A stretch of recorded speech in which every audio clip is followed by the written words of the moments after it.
it's sad. It's here now. It's coming. I mean, I'm seeing more people. I have no idea who they are in town. And I mean, we have a billboard going up soon that'll answer a lot of questions. And so y'all stay tuned for that billboard. Welcome back to another episode of Andy's Talk. Today, this is an impromptu episode because we had a hailstorm, and I know that everybody and their mother has posted about it. Ethan hasn't slept in 3 days, and he's written 400 thank you cards, so he's asleep right now. But we just want to come on and talk about what does a storm look like? What does the aftermath look like? Everybody from Minnesota and Florida is flying in to knock your doors and try to sell you a roof. But what are some good practices after a storm, and how to do it the right way? So you've been through a couple of hailstorms. What are you thinking right now? What's your process? I've been through a couple of hailstorms. I actually started my roofing career in 2012 in a hailstorm, and that was a very big hailstorm. It was 3-inch hail. So we were replacing people's decking underneath the shingles because it was blowing through into their upstairs. So yes, I've lived through a few. This one recently, because of past experience, just the number of claims that have been filed. I think you said it was 1,000 in like 1 day, or maybe 2 days. And, I think Riyadh said that, and that was just with one that was Kentucky like Farm Bureau, one full day with like one thing. So, yeah, no, it's pretty wild out there right now, and my whole mission at Andy's Roofing is to serve homeowners the best possible, and I'm very concerned. And the reason why is because you're seeing it in the Facebook groups and stuff, but like Chucks and Trucks that did, I don't know, cutting grass, they're now roofers. And they don't have the right COI, which is their insurance, liability, and workman's comp, if they even have anything. And they're just finding random crews, or they're doing it themselves, and they have no business up on a roof. And they're just trying to do, it's a snatch and grab and just get as much money as they possibly can, and then just like vanish after the storm. It's not good. I'm very concerned right now. So you have a 4-year-old son. So I want you to explain what I'm going to ask you like you're explaining it to your son. What does it mean when people say like it's illegal, or you can't do it with like eating the deductible and doing it for the price of whatever? And like explain that process on like what it means if somebody comes up to your door and says that. That is so hard to explain to a 4-year-old. But that's what. But like if little old Susie Ethan Jr., that is bad. Don't do that. What is it? I guess like. Are they just saying, hey, I'll do the work for this price, and then, you can keep the extra in your pocket? Like, what does that mean? Okay. That's a bad example. I can't explain it to a 4-year-old because he wouldn't get it. But that's fine. Just dumb it down. There's a couple things. Is when a contractor comes up to your door and he says he would do it for insurance proceeds. And usually somewhere in that conversation, the part of doing some kind of a credit for your deductible, or some kind of like a way not to pay their deductible, there has been no talk of what the roof will actually cost. And that is a very dangerous place to be in as a homeowner, because we don't know if that roofer even knows how much it should cost. So I was talking to you the other day. 2 things that could happen. If they say they're going to do it for insurance proceeds, they either don't know how to write the estimate, which means that they don't know how to build in enough profit that after this storm, there are going to be leak calls. It's inevitable. If we do 1,000 roofs and we have a 0.05% like failure rate or leak rate, that's still on 1,000. I don't know what that is, like 5 roofs that are going to have a leak. It's inevitable that you're not perfect if you're putting 14,000 nails in like every single roof. Yeah. It's 2 boxes of coil nails. And these guys are not building in enough profit in their jobs to keep their company going when there's not a spike or a storm event. Because after the storms, you have to pay for marketing. You have to pay for people. You have to pay for all of those expenses that are going to keep going on after this little spike of a hailstorm. And going back to my concern is that these contractors that just started, they don't know how to price roofing projects correctly. So I would say to any homeowner right now, if a guy comes up to your home and you ask them for an estimate and they will not give you an estimate until they see the insurance scope, it is a major red flag. Like, I know at our company, whether you give us the insurance scope or whatever, we could care less. We have to build our own estimate. And then what we're going to do is, unlike everyone else right now, is we're actually still going to sit down with you. We're going to climb in your attic. We're going to go and do all of those things that we would have done, whether you had just called us randomly to give you a roof estimate or not. We're going to do all of that because no matter if you get a severe discount on your roof replacement because we have an insurance claim or not, it's still your most valuable assets protected by this roof. And I think people are forgetting that because there's a lot of adrenaline and there's a lot of energy behind a hailstorm. And there's so many people knocking on people's doors. And eventually homeowners get exasperated and they're like, let's just get one of these roofers. Let's just get it done. I don't recognize them. I don't really know them. It doesn't matter. Just like get it done. They said they'd eat our deductible. And so there's no money out of pocket. This is going to be painless. And then 2 weeks later, that contractor has gone back to Minnesota or wherever they came from. And then you're going to have a leak.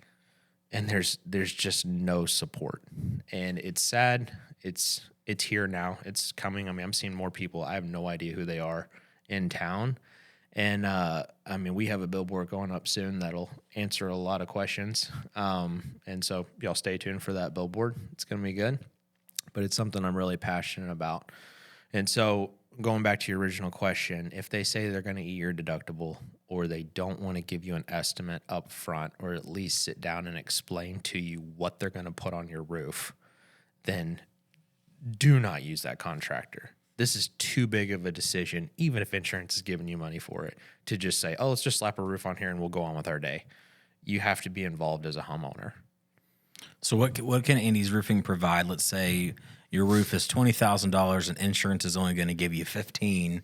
How can Andy's Roofing help in that to say, okay, what is the value for that extra $5,000? So my brother has a hail claim. He's up in the knobs. And unfortunately, no matter if they pay for replacement cost, which is they pay for the whole thing, or they pay for the actual cash value, which is usually a much less amount, it is depreciated down, there's going to be a deductible involved. And the sad part is because our area has been decimated with windstorm after windstorm after hailstorm after windstorm, the insurance carriers, I mean, they're not in the business of losing money. So there's a couple things they can do. They can raise premiums, which they've done. Mm-hmm. You've felt it. I've felt it. It's kind of ridiculous, but I understand why. And then the other thing is they increase the deductible that they don't have to pay out on the next event. So they're throwing that risk forward, and they're throwing a little bit of it back at the homeowner and saying, hey, instead of doing a $1,000 deductible or $1,500 deductible, we'll do a 0.5% deductible or a 1% deductible of your home. Or a 2%, like I have right now. Yeah, I'm sorry, man. Well, that's sad. Usually, another thing is most homeowners don't realize what that deductible is until they have a claim, and then it's too late. I mean, your old situation, your wife was like, well, we need to change insurance companies. And it's like no, it's a little late for that. We're here now. So, yeah, it's sad. And so that's why I would say even more as a roofing company, you have to treat every sale or every roofing project like it is that homeowner's most valuable investment. Because back to your question, the insurance isn't going to pay. Like nationally, it was 30% that they would short an insurance claim. And then you would have to spend 2 months as a contractor going back and forth with an insurance company just trying to justify your estimate, because most of these guys, going back to not know how to build an estimate, they couldn't justify their price. They couldn't tell you a piece of drip edge is $7.36 times the tax times the markup plus the labor, all of these things to build their line itemized estimate to give to a carrier and share with them, hey, I'm not trying to price gouge you guys and make 60% margin. It's ridiculous. I'm just trying to give a fair price for what I would have charged before the storm and get this homeowner back to where they were before the storm. Yeah. And that amount that the homeowner is going to be out of pocket is getting increasingly bigger because of these 1%, 2%, 3% deductibles. And so if you have a $350,000 home, 1% is $3,500 right out of the gate. Yours, $350,000 home, it's a $7,000 deductible. It's It's crazy, man. And so that is something, well, they say 80% of homeowners are living paycheck to paycheck or couldn't pay $1,000 deductible. Like it's just the world that we live in. So in Andy's Roofing, people still need to get roofs. And that $5,000 deficit, if it's a $20,000 roof and it's a $15,000 payout from insurance company, and once you get the deductible and what they're actually going to pay out on it, we have affordable monthly payment options. I mean, I had it up on a billboard forever, and like I went back and forth. I didn't know if people would think I was sleazy or not, but it was from my heart, and it was like, hey, look, stuff it's got to get done. Your roof's gonna leak. I mean, I had a lady that cut my hair, and she was like, yeah, my roof's been leaking for a long time, and I need to get something done, but I don't know what to do. And I'm like, we have affordable monthly payments. It's probably $130 a month, and we could fix all of your problems. And then, like, it's not some like bait and switch or anything like that. When you get extra money, pay it off. There's no prepayment penalty. Well, that's my thing is, so, my wife and I are expecting in July, so we have to save up for her maternity leave. Okay, well, now I was talking to our sales manager, Riyadh, the $7,000 deductible. I can't just throw that out there and waste all our savings for this time. So he was saying, from my understanding, like I'm explaining it to Bubs, you have $20,000. Go ahead and get pre-approved with affordable monthly payments, get on the schedule, and then whatever insurance pays you, you just take that and pay it off of the affordable monthly payments, and then that's what you're left with. So is that kind of right? Yeah, so I can't do this for a 4-year-old again, but there's something called the law of indemnification, and it's an insurance term. And what it means is that they owe to get you back to where you were pre-loss, and they're indemnifying you only for that amount. But because of that, let's say it's a $20,000 roofing project, and they pay out $20,000, and then minus your deductible, let's say it's $1,000. So they pay out $19,000. They really paid $20,000. You took the risk of the $1,000 deductible back, so they paid their $20,000. Okay, but then let's say Andy's Roofing comes in, and you have $10,000 in credit card debt. Okay, no judgment. All right, $10,000 in credit card debt, and now you have $20,000 in your bank account. Legally, like, you can do this. You can take $10,000 of that money in your main checking account. You can pay off that credit card debt, and then you can finance the difference with affordable monthly payments. Probably at a much, what is credit card interest rates right now? 18 to 30 million %.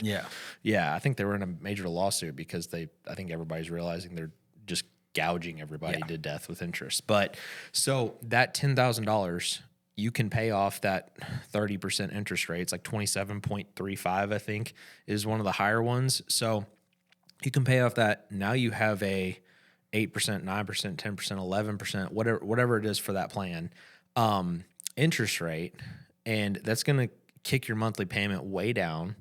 And the other $10,000 you apply to the principal of the roof thing, and you are still good as a homeowner. You haven't done anything illegal. Like, when we explain that to people, it's like, wait, I can do that?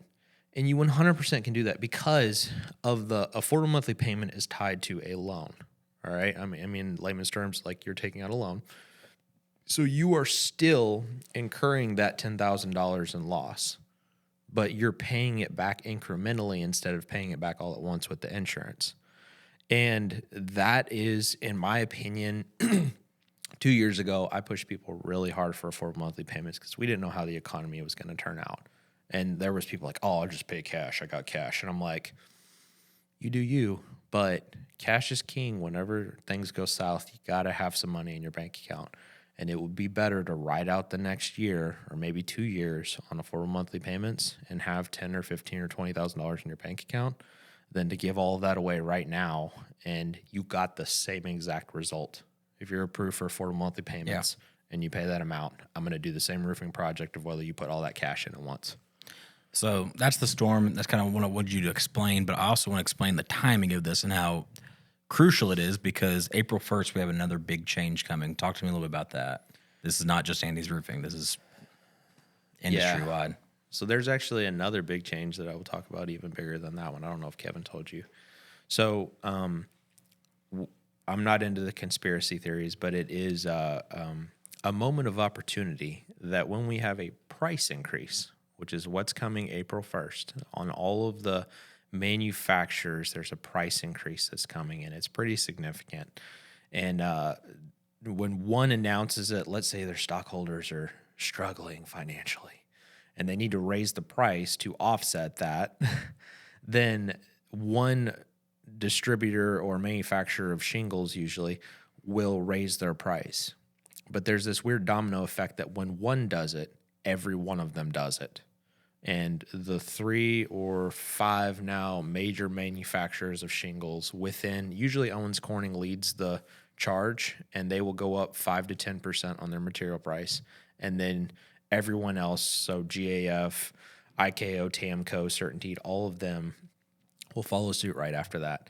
And it hurts the homeowner. Price increases hurt the homeowner. It is a horrible thing. And what you may not be aware of is that after that price increase announcement, we just got an emergency price increase announcement. We don't know if it's because Trump did that April 2nd tax or like tariff thing and all that, but I think it was a good excuse for manufacturers. They actually announced another price increase on the 10th. So we were going to get hit with a 5 to 10% increase on material, and then we were going to get hit with another one that was actually bigger than the first one. So material would go up at a minimum 10 to 15%. Yeah. It's crazy, man. I've never seen this before. My general manager's been in the game a long time. I've been in it for 12 or 13 years now. I've never seen this many price increases and this much of a jump at one time.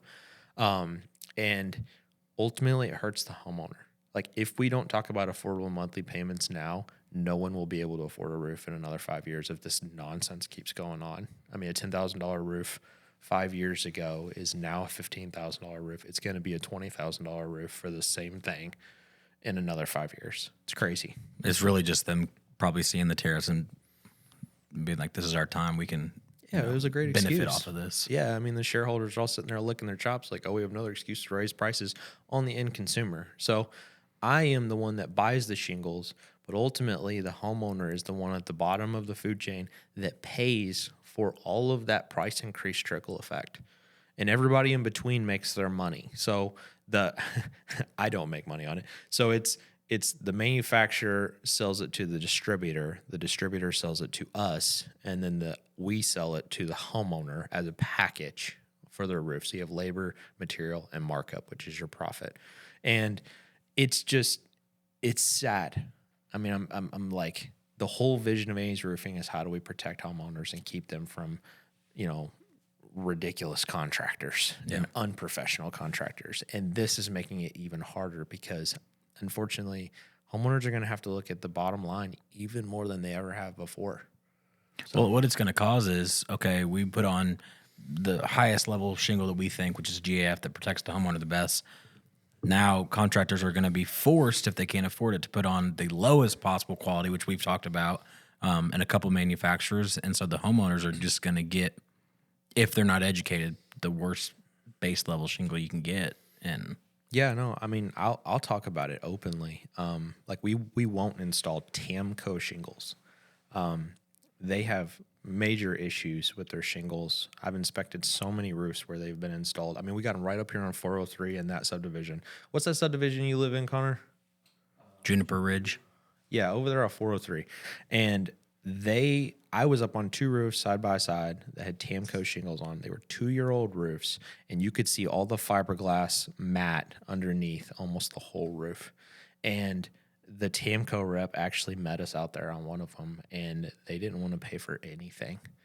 And it was 100% a manufacturer defect, which it shouldn't happen. Out of 100,000 roofs, there should be like 5 that actually have manufacturing defects, where it was the one bundle at the end of the row of the line, and they didn't put enough granules on it because they ran out, or maybe the asphalt wasn't enough or something like that, like on one bundle.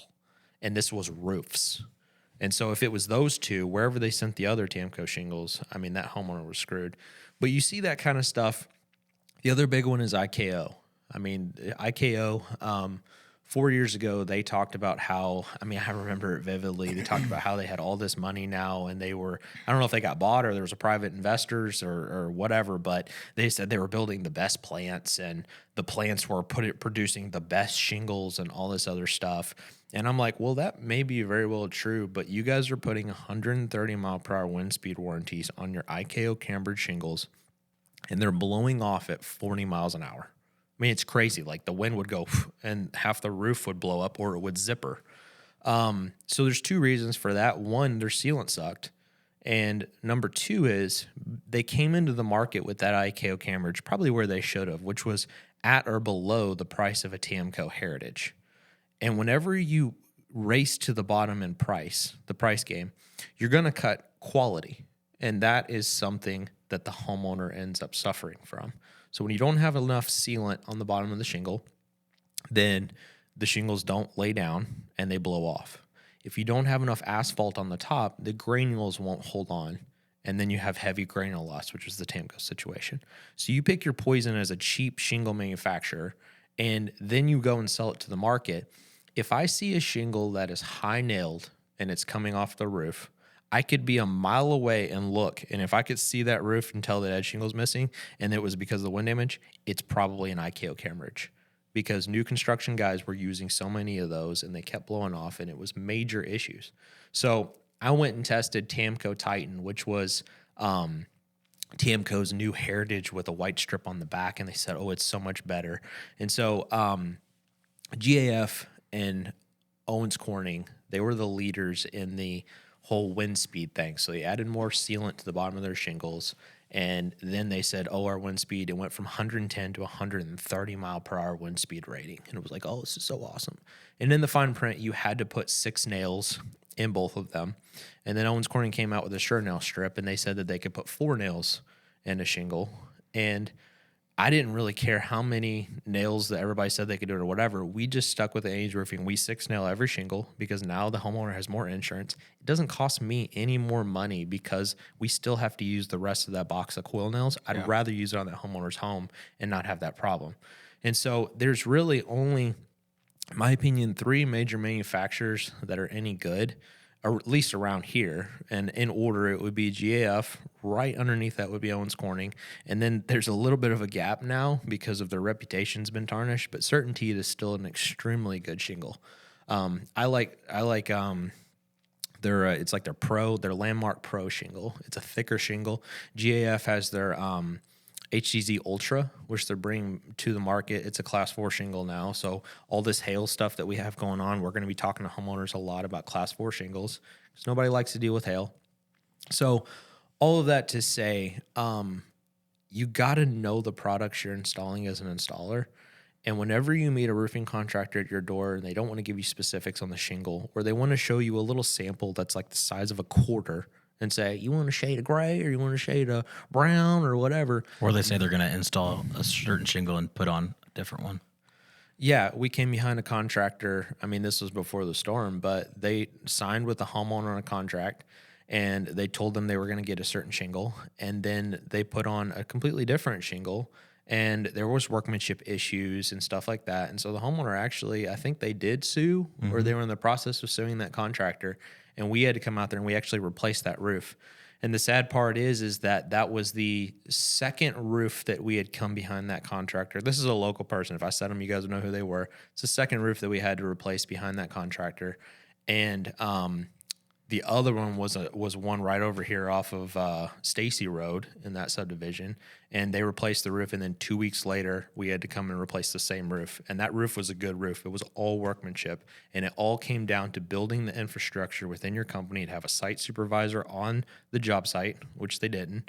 And then having the backing that if we screw up, we're going to come back and we're going to fix it. Yep. And we build that into everything that we do because I want to be here after this storm. Yep. I'm going to be here in 20 years. I mean, right now, as we sit here, guys, our new office is being built like, I don't know what, 500 yards away through that field. And I did that by design because I want to be known as the guy that whether there's a storm or there's not a storm. Like, I mean, you can attest to this. We didn't need the storm. We were booked out weeks before the storm even came because like people see it. Like there's a difference between racing to the bottom in price and saying, hey, look, I'm only going to charge a little bit more, but I'm going to be here after this storm. I have a full repairs department of guys that can come out and do small repairs and things like that because these guys that can't afford that, they're not charging enough. And so we compete with these guys every day, and they'll probably beat us on price. But at the end of the day, I'm going to win because they'll go out of business because they're not building a company that got their roots down. Yep. And that's what we're doing. I mean, I want to be here in Sellersburg. Sellersburg, we got the billboards, the home of Andy's Roofing. And it's, if you look at a map, it is central to not just southern Indiana, but it's right above the Gene Snyder 265 loop to where I can service anywhere within a 55-mile radius in southern Indiana. I can go out from my office there. And now we have the Shelbyville location where we can come into Louisville or we can head this way. But it's just a perfect, I think they call Indianapolis the crossroads of Indiana. And like we're right below it. So 2 hours below that, we can go left, right, up, down, and it will be fantastic. Yeah. Well, thank you guys for tuning in. And like a couple things to end this. One, hire a contractor you trust. And two, be on the lookout for those price increases. If we've already got a quote, please call today and lock in that pricing. This isn't just like some sales gimmick we're doing. We can show you the price increases are coming and they'll be here soon. So tune in, stay with all of our content. We're going to do a lot of educational stuff. And as always, click the bell and subscribe to see our next video.